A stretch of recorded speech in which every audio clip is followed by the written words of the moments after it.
Hey there, I'm Layne Johnson. Welcome to my studio.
So when you're painting clouds, do you really have a kind of a process in your head about what you're going to be doing, or is a lot of it just intuitive? Well, I do almost always start with the darks and then paint in midtones and then lastly the highlights. All these highlights here are just things from the underpainting. So tomorrow when I get to the real highlights, then the clouds will really start to become dimensional and more realistic. But so right now all I'm doing is blocking in this case, getting towards highlights really here, but I've been blocking in all these darker shades and then these mid-tone areas, knowing that the real detail, it's not the detail, the real things that define a cloud are very often the highlights. So at this stage, I'm just doing the due diligence and getting the areas put in that so that the highlights can work. I mean, without something dark around them, highlights don't read as highlights. So I have done clouds in the past where I started with the highlights and then worked my way up to the darks. But I found, and it turned out okay, it took me a little bit longer to achieve what I was trying to achieve because the highlights I was putting down had no contrast to base them on. So whether they were strong enough or not strong enough, I'd have to get the other things in place to do that. So you might as well do the other things first. And then as you get all of them in place, you can massage the cloud or the cloud formation to make it look, more realistic, more the way I want it to look. So like I said, right now, these are just these other areas that are not necessarily the most detailed parts of the painting, but blocking in, it still has to be done. So when you're blocking in, you're really focusing more on the values? Mostly of values, yeah. But ideally, if you can nail the color and the value at the same time, you'll have less work to do later as far as correcting something. But yeah, I'd say values come before the color.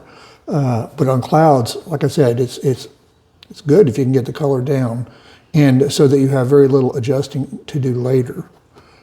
Because you can come back and like this area right here, I think is a little too green, and so I'll come back and adjust that with a little more bluer, purple, gray color.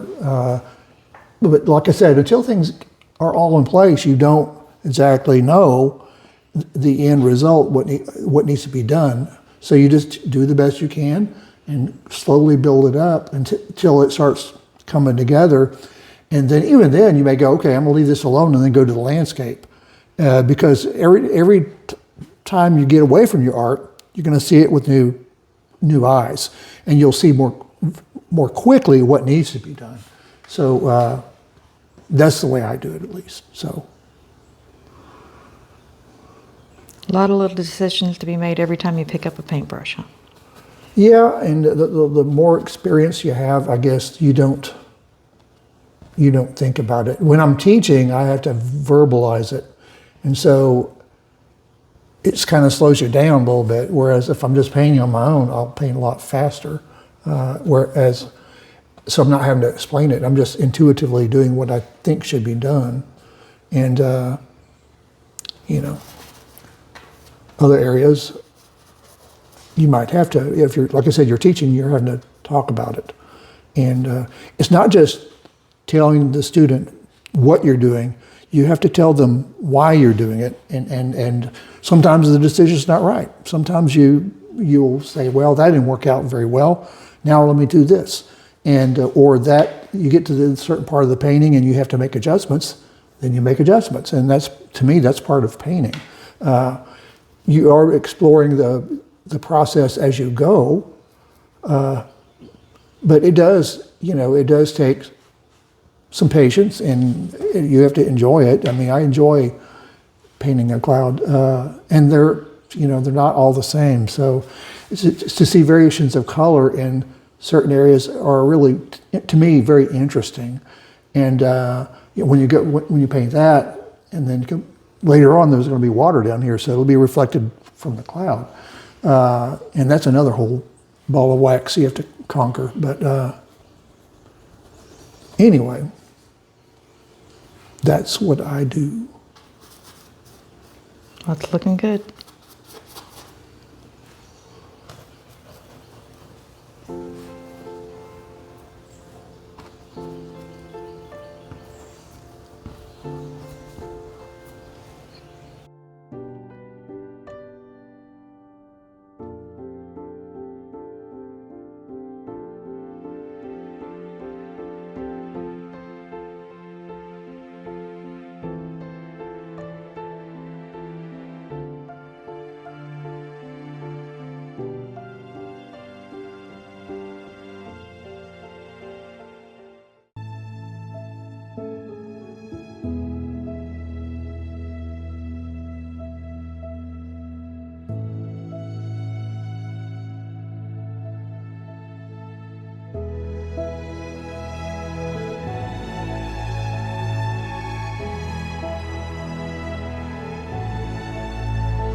Thanks for joining me in my studio.